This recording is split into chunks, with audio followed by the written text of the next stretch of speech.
Hi guys, thanks for tuning in to another episode of Nuggets News. Today we welcome a really special guest, and that is James, who's a core contributor at Liquidium, and we're going to be diving into Bitcoin, Ordinals, stamps, runes, a lot of this hype that's happening around Bitcoin at the moment. So really looking forward to this chat today, James. Welcome to the channel. Oh, thank you for having me, Alex. It's a pleasure to be here for sure. I'm excited to talk about it. Gordon keeps teeing up some amazing guests. Gordon, who's head of Stacks Australia. But yeah, for people at home, do you want to give us a bit of your background, how you got into crypto and what led you to Liquidium now? Yeah, I'll try to keep it short, but my first exposure to crypto was, let's just say, free Ross. And from there, I kind of learned more about what Bitcoin was and the ethos of Bitcoin. So started investing in Bitcoin in 2016. Been in really like active in paying attention to the space ever since. Really getting professionally started in crypto around, I think it was 2020 or 2021 with Cointelegraph. I was there for a few years in a couple capacities. Did social media. I led a team over there that did some social media work as well as the HR wing, which led me to going into Bitcoin Startup Lab, which is a pre-accelerator program that does 12-week programs for early stage startups and founders to create their startup. And I was the assistant director of that for a year, ran the program there, and then found myself over here at Liquidium in February. Been doing HR, business development, content, a little bit of everything over here. Just pretty much anywhere I need to be is where I'm at to make the wheel turn. Fantastic. Well, I'll just bring up the Liquidium platform on screen for people at home. This is basically one of the first places where you can borrow and lend Ordinals, Runes, and BRC20 tokens. So, do you want to dive into the history of these assets on chain with Bitcoin? And we've covered a lot on the channel about how Taproot upgrade changed a lot of what was possible for Bitcoin. But do you want to maybe talk about the history of the ordinals and the stamps and how this sprung up and came about on Bitcoin? Yeah, there's been a few iterations that people have tried to do over the last few years of doing fungibles, non-fungibles, different protocols on Bitcoin, and really nothing really hooked and grabbed anyone too hard until what was that about? I think December of 2023 when Ordinals launched from Casey.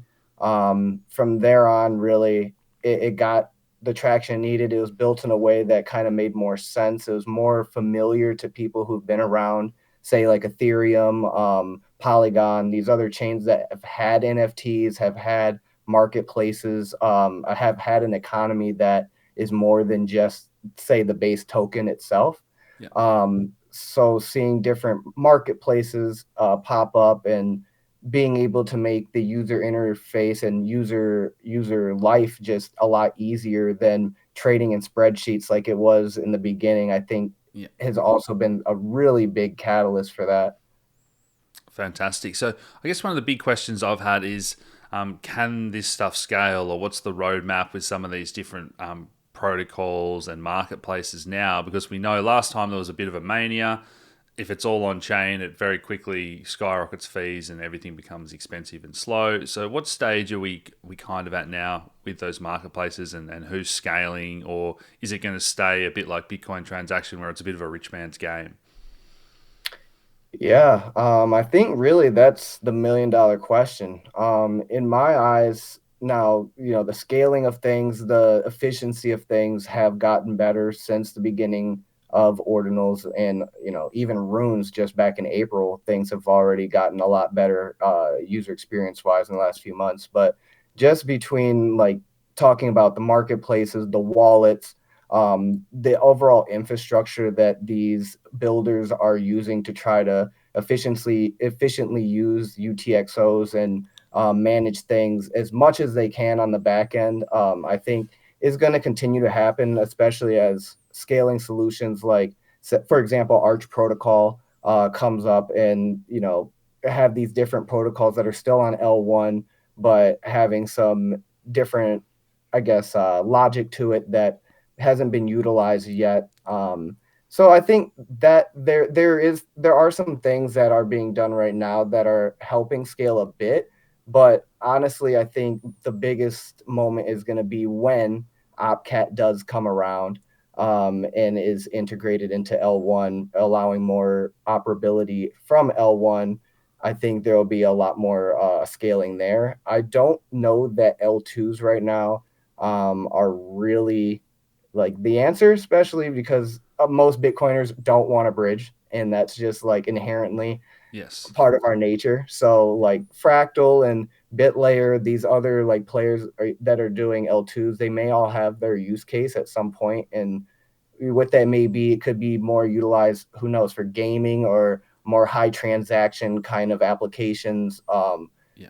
I think their use case is yet to be seen, but at the moment, I think L1 is still kind of the gold, and I think eventually it might become more of like the rich man's kind of playground, like you said. Maybe it's where you hold your OMBs and your long term ordinals and things like Yeah. that, but maybe Runes makes more sense on Lightning or on another protocol. Runes is compatible with Lightning. There hasn't been much done there yet, but Yes. I think there's just a lot to be done here where we are definitely behind other chains in comparison to like marketplaces and operability, but there's a lot in the motion right now that I think within the next few months, even next year, things will look a lot different.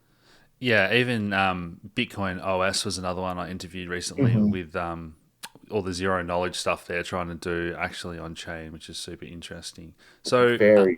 do we have a rough date, or what are the discussions around that opcat possible upgrade, and how's all that looking? Yeah, so the Taproot Wizard team keeps teasing it. They said it seems like it's going to be sooner than later, which would be nice. Yeah, We're definitely playing around with it on testnet since it's already live there. Actually, Fractal has OpCat enabled too. So that is kind of an interesting thing there for people already developing and getting their whistles wet a little bit with OpCat. But I think it will come probably. Don't quote me. I think it'll still be next year. yeah, Um, but that's going to enable a lot for applications like Liquidium to be able to do more, smart contract like capabilities, which in return would enable a lot more functionality for our lending and borrowing protocol on L1 still without utilizing any other tech. and that doesn't require a soft fork. Is that correct? Correct. Yeah. Yeah, it wouldn't need a fork as long as the measure is passed. It would be good. Fantastic. That's a good segue. Do you want to maybe dive into a little bit more around Liquidium and yeah, obviously you've been a core contributor, but how did this come about? Again, what stage of that roadmap are you guys in, and what's coming next? Yeah, Liquidium in a nutshell actually started on Stacks as an NFT lending platform, and once Ordinal started coming around, the co-founders Robin, Pete, and Jay pivoted from Stacks to building for Ordinals, which I think was a pretty good move. Yeah, There wasn't anyone doing it at the time. Sharky was really the one leading on another chain, and that was kind of the idea that sparked it.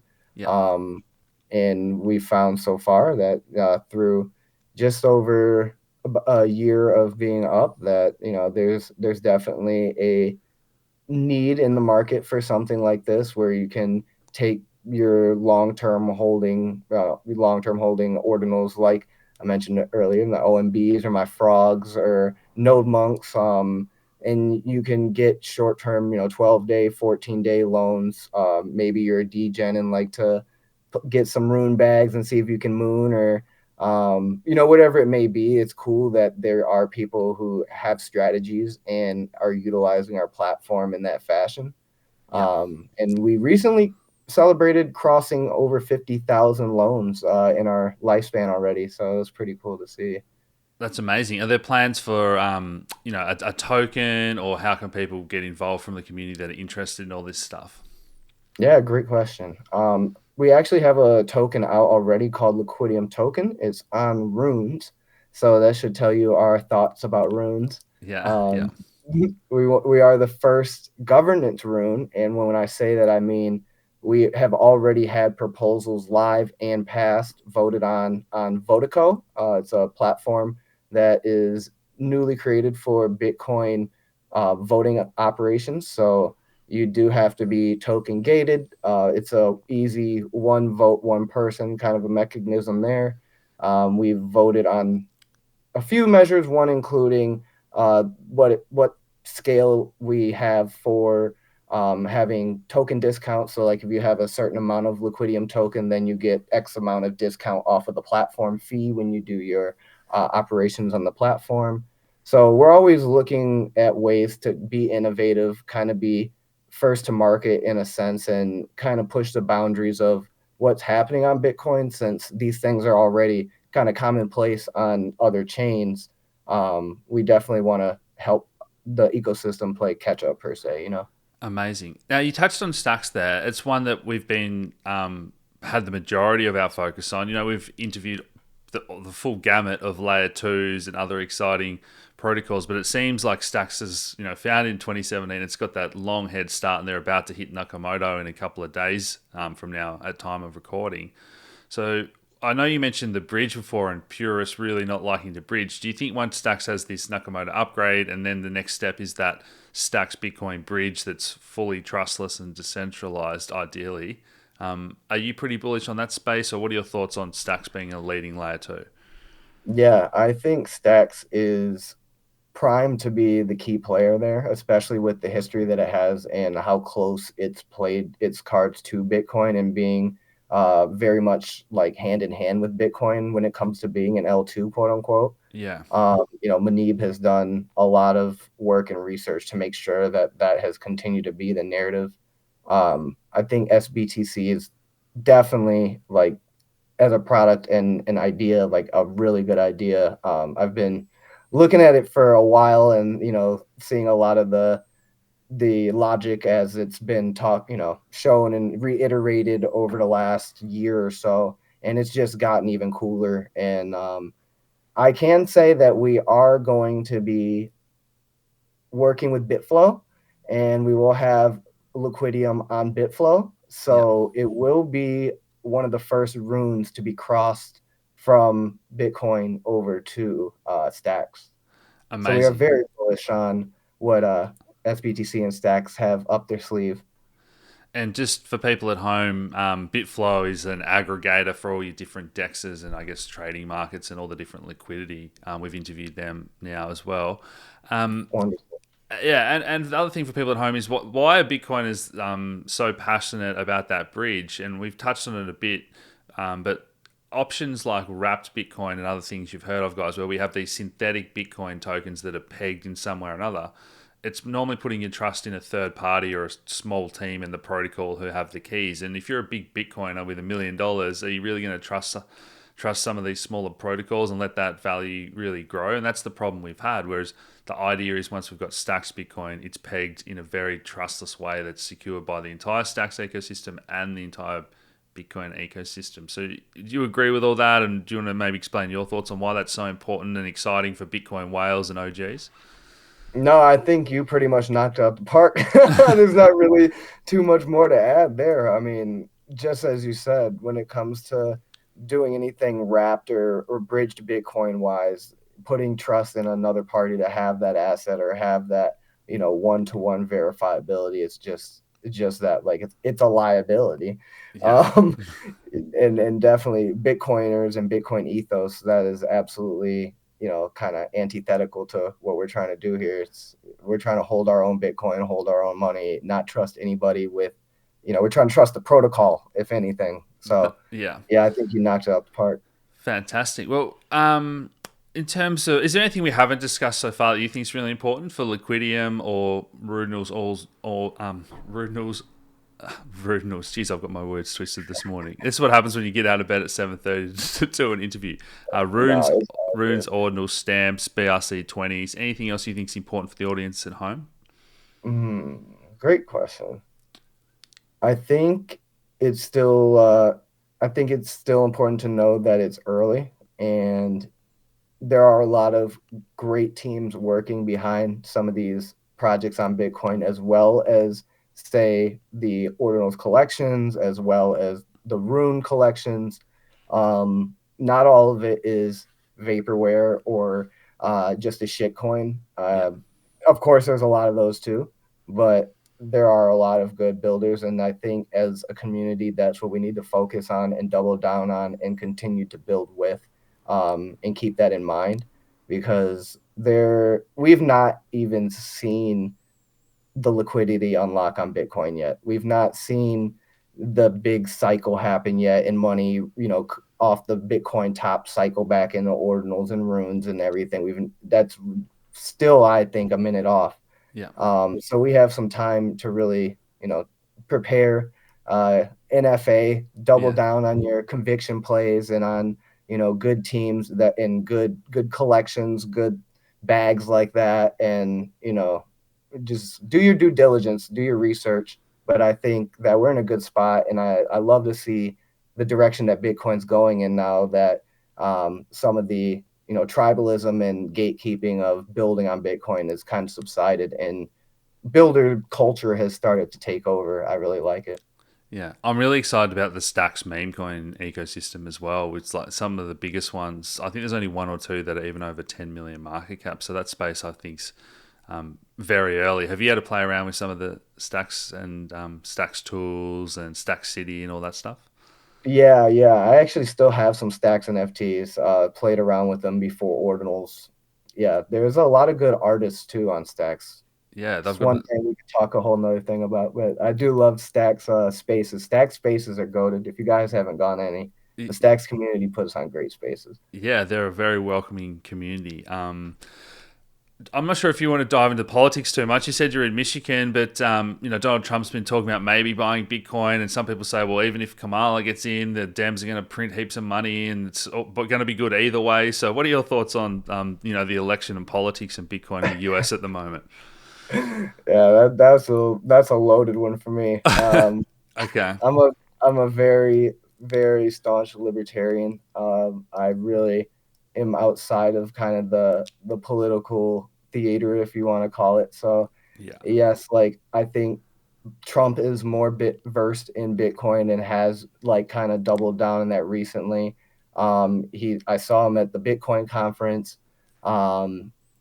He's had a little bit of a history now ever since he did the selling of his shoes and whatnot for Bitcoin. So it's good that he has some like, personal skin in the game. All of that. His son is in it. So I'm not really questioning that he has an interest in Bitcoin and maybe could do some great things for crypto versus the alternative. Okay. Of course, I don't really know how much of it is kind of pandering, Yes. Yeah. Yeah. to the obvious crowd. But that being said, the other side hasn't really offered anything in comparison to conversation, and at that only offered more alternatives to like higher taxes and things of that nature, which we are very much against as well. Yeah. Uh, at the end of the day, government still is big and gets money. So that's my issue there. Yeah. But if we had to break this down how we will, I think I'll leave it at that. Yeah, that's fine. We don't want to get another strike from YouTube. I've been kicked off Facebook twice, so Oh, amazing, amazing. Any final thoughts, James, on the Bitcoin super cycle, or just general future of where you see crypto going? Anything you want to share with the audience? just keep it simple. I mean, higher. We endure it. There are going to be ups and downs, as there always is. But at the end of the day, we know what the best asset is over time, and that's Bitcoin.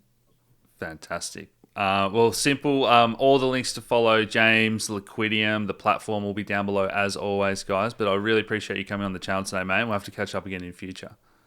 Thank you, Alex. Appreciate you having me. And at anytime, hit me up. Awesome. Cheers, guys.